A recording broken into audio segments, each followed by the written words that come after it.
Hi, it's Alistair here, doing a review on car steering wheel Bluetooth MP3 transmitter. If you like these interviews, please comment below, and if you want to hear some more reviews, just also put notes down there if I can help. I'd only be too happy to. Okay, these are all units, they're Chinese made, like most of these consumable type items. It looks really good on paper. Let's see what it's like in practicality terms.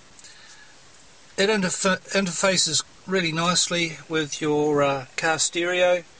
So I'll just turn her on and you should hear it interfacing. There we go.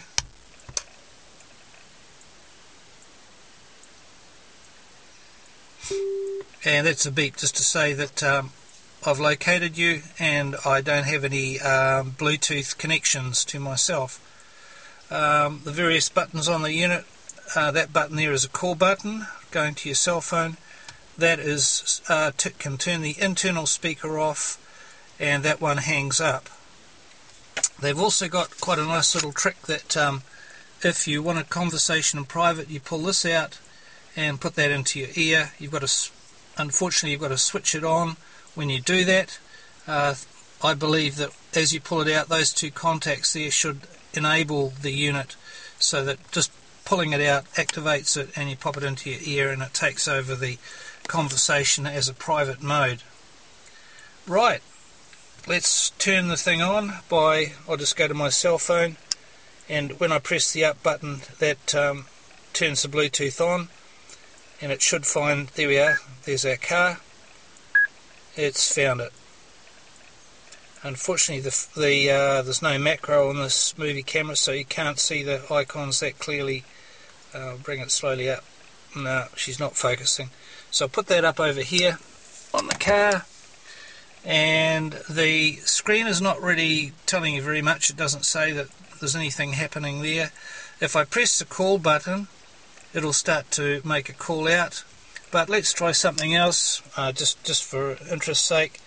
I'll go over to my music, and I'll resume a tune, and that'll go from the cell phone over to that.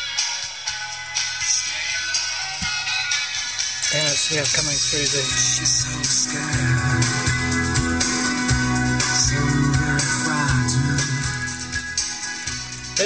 That's quite a cool feature, and you can control the music on this little dashboard control here to the next track. Here at Clapton, but go back to NXS by clicking that back. Unfortunately there's a little glitch in it. If you press the pause button, it just sits there and it won't resume. You have to resume by resuming it on the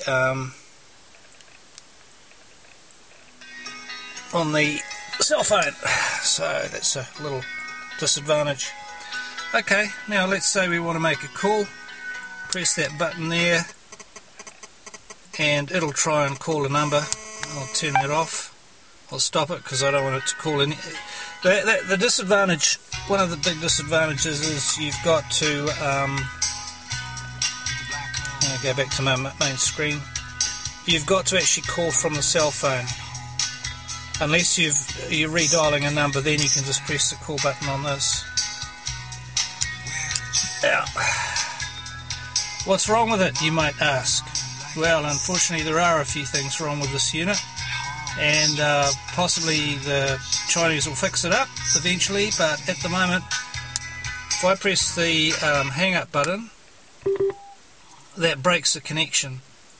Now, say you've been making a phone call and you press your hang up button, it can break the connection. So you go to your cell phone to make the next call, you make another call, and you put it down, and you're waiting for your Bluetooth to start going through the speakers. In the meantime, somebody's talking to you on your cell phone, they've answered the call, they don't know that you're on a hands-free, and you're expecting the hands-free to be operating, and it doesn't operate. So that's a real nuisance. So that's a glitch in the firmware in these things. If you hang up it can also hang up your cell phone disconnecting the Bluetooth. So the only way to get it back online is to actually turn the Bluetooth off, turn it back on again, it reconnects, and you get 2 beeps through the speakers to let you know that it's connected. I'll go back to my media player and resume and access our beautiful girl, and that's all good. So yeah, she's it's a bit of a nuisance, that a bit of a letdown. So the other thing is nobody thinks about it when they make these things, but see what happens there? Your dashboard's covered up, you can't see the speedo or the tack or whatever else is there. Normally that doesn't happen, but normally you're in that position with the tachometer being covered up, which doesn't matter too much. The other thing is too, when you're steering, we're left-hand drive in this country, the feeling around there it's a bit annoying. It's been mentioned by my daughter who drives the car as well. So until I could live with that, but I can't live with the hanging up. Pause that. Yeah, I just can't live with that hanging up thing. So until they get the firmware fixed, I'd suggest that you stay away from these items, or just make sure before you buy them that when you hang up, ask the question, when you hang up, does it stay disconnected? So yeah, that's it from me. The next unit that I'll test, if you guys want to hear my tests or hear any more info from me about products, just let me know in the feedback there. I'm thinking about doing one on the hands-free Bluetooth mirror unit, which just sort of covers up your mirror up here. So best wishes from New Zealand, and maybe we'll see you later. Bye.